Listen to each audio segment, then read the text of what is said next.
Am I the a-hole for installing a lock on the bathroom door after my brother-in-law kept barging in?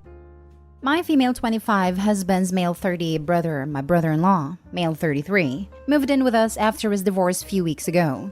The problem I have is that he started barging into the bathroom whenever I'm using it. He never knocks or anything. Another thing is that he only does this when it's me in the bathroom, not his brother. I told my husband about what I'd noticed, but he laughed it off and called me paranoid. It was embarrassing because his brother would see me exposed, and it's made me uncomfortable. My husband said he spoke to him and he apologized, but did it again. When my husband and I got married, we promised to not have locks or lock each other out of any room. So the bathroom didn't have a lock. I was really considering getting a lock. And I let my husband know that if his brother walks in on me in the bathroom one more time, then a lock will instantly be installed. He didn't say anything. Well, yesterday, brother-in-law walked in on me showering. He knew I would be in the shower but barged in anyway, claiming he needed to pee. I had enough. Went out and got a lock and installed it. My husband got home, saw it, and blew up on me saying I violated an agreement that I was part of. It went against his wishes being uncomfortable with locks in the house. He demanded I remove it, and promised and guaranteed that his brother won't walk in on me again. But I refused. He's been angry about it since then and is giving the silent treatment. Info? I'm not close with my brother-in-law. My husband is. I don't even talk to him that much, and I barely even sat with him at any gathering before he moved in with us. Now for the top comments before reading the little update. When my husband and I got married, we promised to not have locks or lock each other out of any room. That seems a tad unhealthy. Even the best relationships need boundaries, and everyone deserves the option of privacy. Let me guess. Your husband suggested the no locks idea first, not a hole. Everyone deserves the option of privacy. That is why the HUD manufactured housing code requires a privacy lock in every toilet compartment/bathroom. Not the hole. The no locks thing was an agreement between you and your husband. When his brother moved in, it wasn't you and your husband anymore, and therefore the agreement comes to a hold. Tell your husband the lock can be removed as soon as his brother is moving out. No, keep the locks on after too. No locks even where you take a dump? That's not about trust, that's just control. I don't see the problem as long as both parties respect one another's privacy. The problem here is that the husband clearly doesn't value OP's privacy, so she should definitely revisit the whole agreement. The agreement was voided when your husband moved his brother into the house and refused to accept the fact that brother's behavior was problematic and intentional. Tell him either the lock is installed immediately or brother is evicted immediately. Not the hole, but I'm really concerned for your safety. That's not normal behavior from either of them. Violated an agreement? That's ridiculous. Your husband cares about controlling you. That's all. And your brother-in-law is obviously up to no good and he needs to go. It's not innocent and you're not being paranoid. You are being gaslit by the sound of it though. I don't normally advocate for divorce, but maybe you should consider it. Your husband should be making you his #1 priority, period. Which means your comfort and safety in your own home. You told him that you were going to put that lock in if your brother-in-law decided on being a peeping Tom again. So he yelled at the wrong damn person. He should be yelling at his brother and kicking his a-hole self out of y'all's house. I literally can't imagine my significant other saying, "This person keeps barging in and has seen me naked a few times," and me reacting like, "Nah, don't worry about it." What the actual heck? How is it not painfully apparent this is on purpose? OP's husband is a tool. Update. So before I provide an update on this situation, it's worth noting that my brother-in-law used to do this with the bedroom too, but at least I'm not always exposed in the bedroom. So, my husband came home and I told him the lock will not be removed till his brother leaves, and his reaction was to try and remove the lock himself and tell me to quit acting childishly. What I did was not shout or scream, but pack a bag and go to my mom's house for the next few days or so till this gets resolved somehow. On my way out, I saw my brother-in-law in the driveway smoking. He knew what the argument between me and my husband was about, but instead of stepping up to fix it, he offered to take me to my mom's house saying that my husband could use some space from me. This made me cry the whole Uber ride to my mom's house. The reason I feel offended is because brother-in-law tend to be hurtful when he talks about others. I did all I could to win his approval, but he thinks less of me and thinks I'm childish just like my husband says. Next story. Am I the a-hole for extorting my fiancé for his social security number? I just started a new job and became eligible for benefits. One of the benefits is a free 25K life insurance policy. I decided to sign up because it's free, so why not? I put the primary beneficiary as my dad, and the second is my fiancé. If it pays out, it would pay out 50-50. They needed the beneficiary's info, name, date of birth, contact information, and it asked for social security number too. I called my dad, told him what I was doing, he gave me the info, and that was that. Then I called my fiancé to ask him, and he immediately got defensive. Why do you need that? What is this for? Valid question, but I had told him at the beginning it was so he could be a beneficiary to my life insurance policy. This isn't some scam website, it's through our HR health benefits. He refused to give it to me and was getting angrier. It more upset the more I pushed for it, until finally I gave up and just didn't add him because it wouldn't let me add him because the SSN was a required field. When we got home, I asked him what the big deal was, and he basically said that information is his information. It is not giving it to me. I pointed out to him that since we're getting married, I will at some point likely need a social. I pointed out that he wanted to be added to my insurance after we got married as his job doesn't offer any, and that I would definitely need his SSN for that, bank accounts, mortgages, credit cards. I'm not posting it on the internet. It's just so he can get money in the event I die. Anyway, long story short, we argued. He's adamant his information is his information, and he doesn't want to be in the system.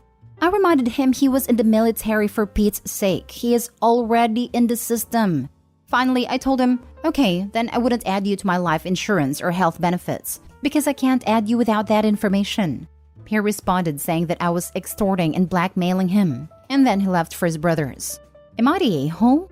Edited to add, he does have mental health issues and sometimes gets in weird moods. I'm hoping this is one of those times, but he did seem genuinely upset when he left. Thus, I feel bad for throwing the health insurance thing in his face. I feel that may have been a low blow. His information is his information and he doesn't want to be in the system. I am sorry, but I am laughing myself off reading this. He doesn't want his SSN to be in the system? Where the heck does he think his SSN comes from? When you're born, you exit your mother with your social security number tied around your big toe.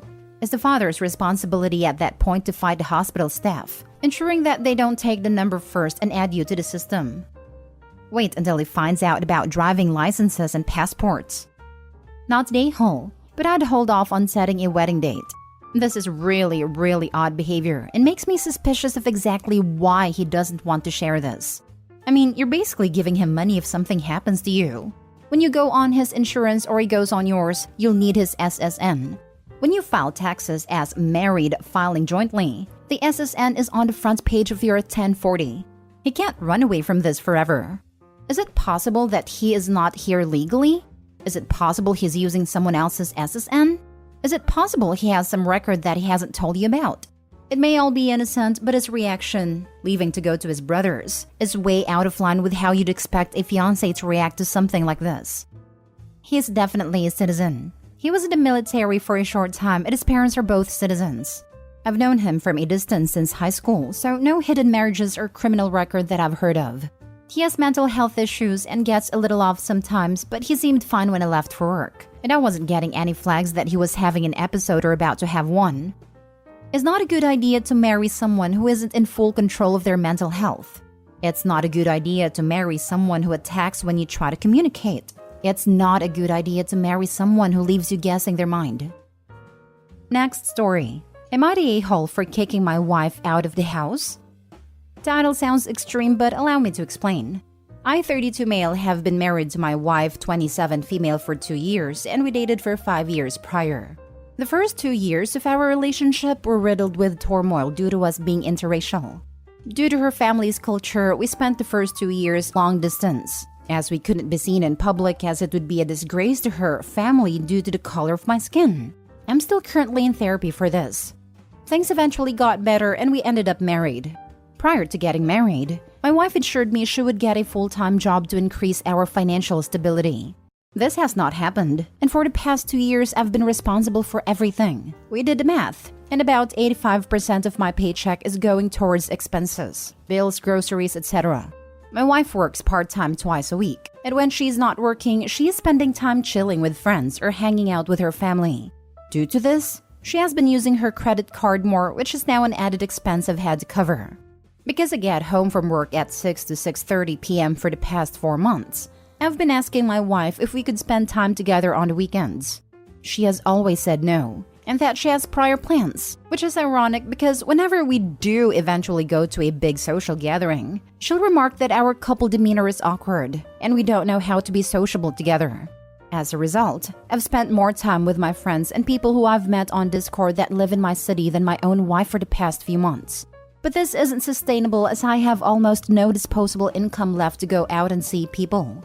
Recently, she has been mentioning how her family has been asking to see me for the past 2 months and hang out, but she has been telling them I'm busy. I asked if I could go with her the next time she sees them, which is next week. Family barbecue, 10 plus people attending, and she said no.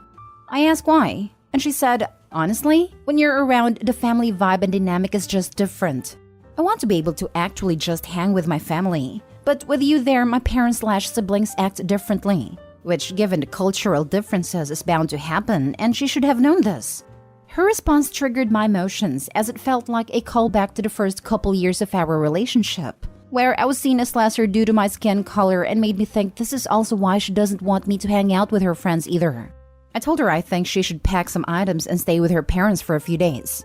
She said I was being extreme, and that it's going to take baby steps for everyone to get comfortable and that I can attend the next meetup instead. Am I the a-hole? I feel like I could be an a-hole as kicking someone out abruptly is extreme and kind of a 0 to 100 moment. But I feel like I've been mistreated for so long that it's justified. Edit. I haven't been able to respond to everything, but I wanted to thank everyone for their comments. I will be continuing therapy and suggesting marriage counseling as an attempt to see whether things can be resolved through that route. I will also be speaking with a lawyer to understand the financial implications/obligations of a potential divorce. Info. As some have asked, my wife is Sri Lankan and I'm Black from Central Africa. We met at the second year of university. Now for the comments.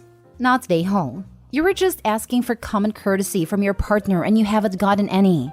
They are treating you like a bank, not a partner. I don't say something like this lightly, but I think you need to start looking into divorce.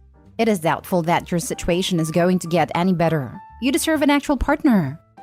This is quite honestly how it has felt. As though I'm just living life to work and pay bills and have no enjoyment. Especially worse given that we live in a very high cost of living city.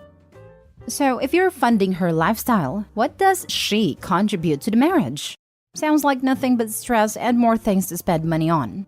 Not the whole. Your wife's family will probably never accept you, and instead of choosing your side, she pacifies them by not bringing around her husband and defends their horrible behavior? Silence speaks volumes. Not the whole. Based on this post, you should break up. And it was a huge mistake to get together. Obviously, it could be more complicated than that, but she sounds really appalling. What's the upside to staying with her? When we were actually spending time together, it was great, but the time is now few and far between. My therapist has also mentioned to me in the past that I might feel committed and stuck due to the time I've invested. Look up sunk cost fallacy. It's a common human brain thing. Thinking, I've already put so much into it, I can't just drop it. You'll never get that invested time back, but you can stop investing it if she's not meeting you halfway. And technically, you didn't waste it if you get divorced.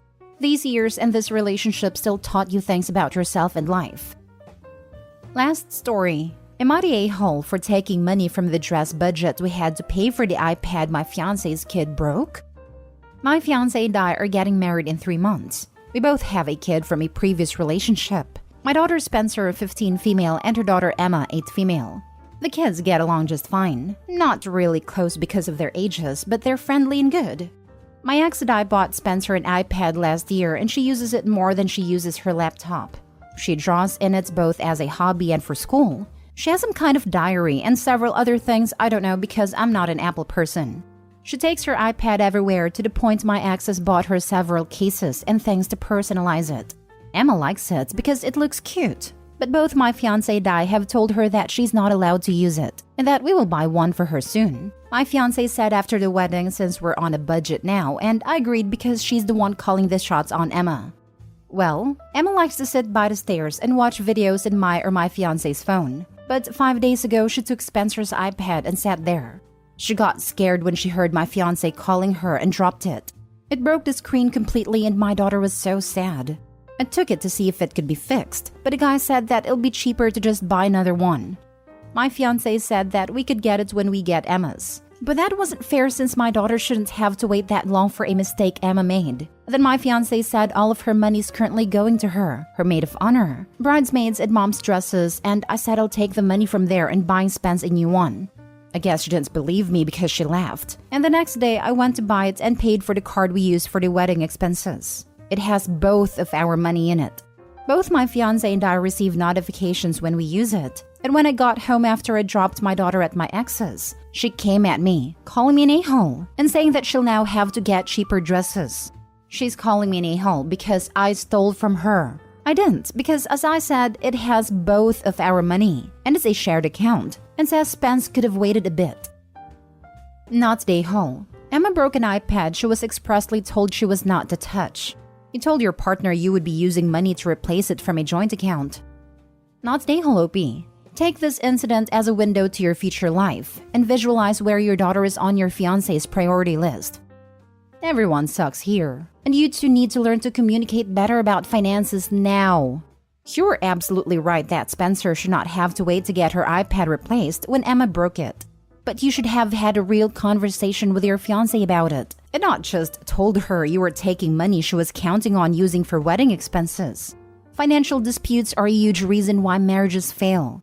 Learn to work things out like adults before you get married.